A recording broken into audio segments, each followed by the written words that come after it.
What's up, y'all? Welcome back to the Gist channel. Or I guess I should welcome us back to the Gist channel because it's been a hot minute. Before we dive into this episode of the Barbell series, I just want to give you a 10-second little update as to why we've been so absent lately. I got a second job, Cody and I got engaged, and we just got a kitten. So things have been a little hectic around the house lately, but here I am. And we're gonna dive right in, and we're gonna talk about the bench press today. If you wanna be amazing. Yeah, now that I know that I would, finding the paper for good, smoking up none but the good, now that I should, God be the girl, low be the bar, high be the bush, time to inhale. All right, so I initially was gonna do this video and try and just shove it all into one video, and then I thought, who wants to watch a 20-minute video about bench press? Not me. So instead, I'm going to break it up into some smaller pieces and make it a little more concise. And today we're going to talk about the muscles that are worked in the bench press and how to set up your bench press properly.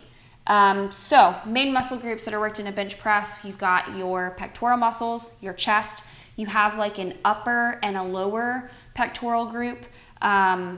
Upper attaches here on the clavicle. Lower, you've got your sternum, and then they attach into the inside of your humerus. Your anterior deltoids, or your front delts, and then your triceps, which are on the back of your arm. 3 different muscles on the back of your arm. So the pectoral muscles are mostly responsible for horizontal flexion, or horizontal adduction, some people call. So if you think about a chest fly, okay, it's that movement here. The anterior deltoids are responsible for shoulder flexion, so that's going to be what a front raise would look like, right? And then your triceps are mainly responsible for elbow extension, so straightening your arm.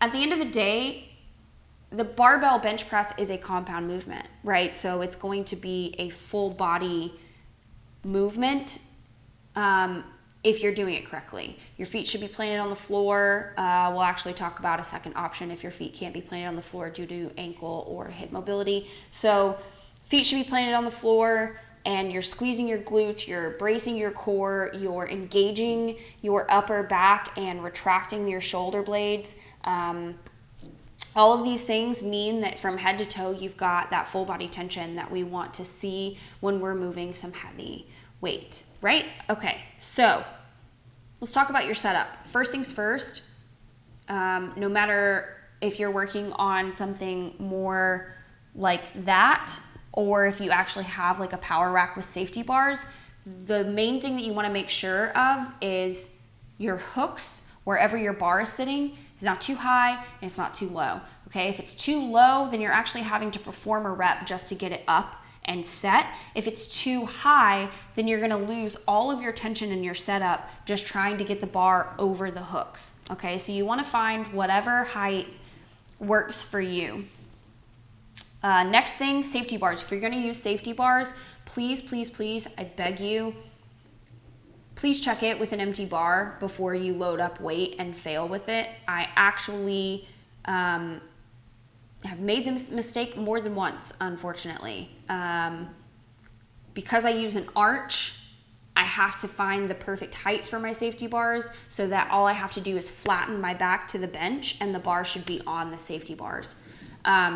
I have gotten caught underneath a barbell with, luckily, bench is my weakest lift, so it was not that much weight, but it was enough weight that it was very uncomfortable on my ribs.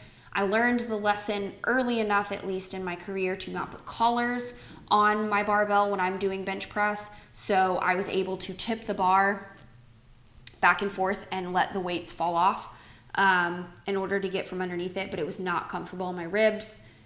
It was terrible. I couldn't roll it down because my rise lever belt is just a little bit too thick, so there wasn't any like getting over the belt to roll it down my body like I used to back in the day before I wore belts. So please check your safety bar height with an empty bar, and if you're going to use an arch, just ensure that it's not higher than your arch so that you're clanking it when you're trying to get down to the bottom of your rep, and it's not too low that when you flatten your back you're still stuck. You want to find that happy medium. All right, so you've got your bench, you've got your safety bars, you've got your hooks set into place, you've done your warm-ups, you've done your warm-up sets, and we're ready to go. I do wear a belt in my bench press. I also wear wrist wraps. I have a ganglion cyst on my right arm that kind of gets uncomfortable sometimes, but I also am one of those people that for some reason my wrists just always want to cock back whenever I bench press, and I would have to reset between each rep, and it took away focus. I wasn't able to crank out as many reps. I wanted more volume. So now I use wrist wraps. And please make sure if you're using wrist wraps that you're not just wrapping your forearm. The point of the wrist wrap is to block it from bending. So make sure you've got pretty much like half hand, half wrist, and that will lock it up so that you can't move this and it stays nice and stacked over your elbows during the movement. All right, so you've got all your equipment on. You lean back, and the first thing that you're gonna wanna do is set up your arch, if you're using an arch. The way that I do this, you can check out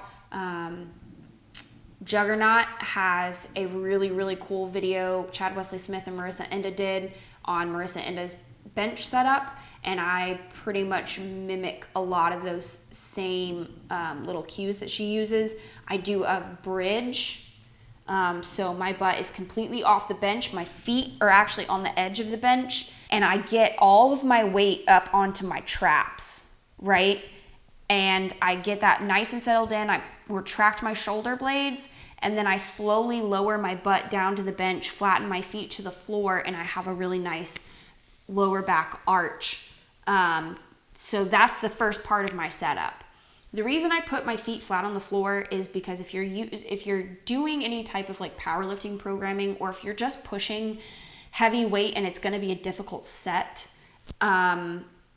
leg drive can be a really helpful thing for you, especially for women in particular. I feel like, we hold our weight in our hips, so upper body movements can be a little bit more frustrating and a little bit more difficult for us. That doesn't mean if you're a male you can't use leg drive. Leg drive is just something that can help that little last bit to finish out the rep if you're having a hard time or getting stuck. So I have my feet flat on the floor. I'm squeezing my glutes. My quads are tight, my hamstrings are tight, my core is engaged, and my upper back and my shoulder blades are retracted. So I read a really, really good article that Greg Nuckols wrote. It's called How to Bench Press, a Definitive Guide, right? And he talked about something that I actually had never really thought about or experimented with, that I'm kind of eager to try because I'm feeling kind of stuck in my bench press right now. So shoulder blades retracting, basically that means like you're pinching a pencil between your shoulder blades, right? Protracting would be here, retracting is here. So shoulder blade retraction is not optional. That's a must-have if you want to perform a bench press optimally, okay? But you can also play along with depression and elevation of the shoulder blades. So that's something that I've never really played with. It's gonna be a personal preference thing. It's an option. It is not necessary. I urge you, if you feel like you haven't found like that perfect bench press setup, play around with that a little bit. I would recommend playing around with things like that with light weight. I don't necessarily want to recommend changing your setup during like your heaviest set. I feel like that would kind of set you up for injury potentially. So you can play around with elevation or depression of the shoulder blades and see if that helps keep you tight and keep that tension in your upper back. So once you have your arch set up, your feet are flat on the floor, your glutes are tight, your core is tight, your shoulder blades are retracted, and you've got your upper back nice and tense, and you got to find your grip width, right? So the wider your grip is, the more challenge it's going to be for your pectoral muscles. So don't be afraid to go wider than you would anticipate in the beginning, and play around with your grip width, just like you would play around with your foot stance in a squat. If you have really long arms, you're gonna have a wider grip width, like for sure.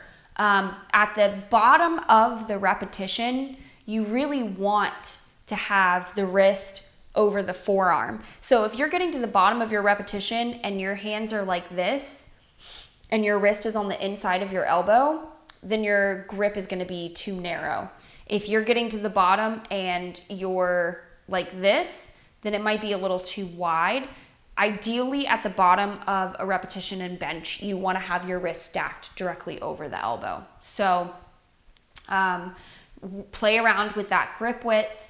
And then last but not least, to unrack the bar and initiate the actual working set, you want to take a nice big deep breath, brace your core, and push up to unrack. And you can I normally, to initiate the working set, I will let my breath out and take another deep breath before I start my actual working repetitions. So there it is, kids. That's the main muscle groups that are worked in a bench press, and that's how I set up my bench press. Play around with some of those options, find the best way that works for your body, and I hope this helped you out. Stay tuned, because sometime soon, I'm not going to promise it's going to be next week, but sometime soon we're going to talk about different ways that you can improve your bench, and some little things like re-racking the weight and how to work with a spotter and stuff like that. So I hope you'll have a kick-ass week, and I'll see you here soon. Don't forget to get your shit together. I'm dose and Mason immolate. I'm the autophagy. That's all the scene, and God is all we want. To set the rest is not that easy. Down and out.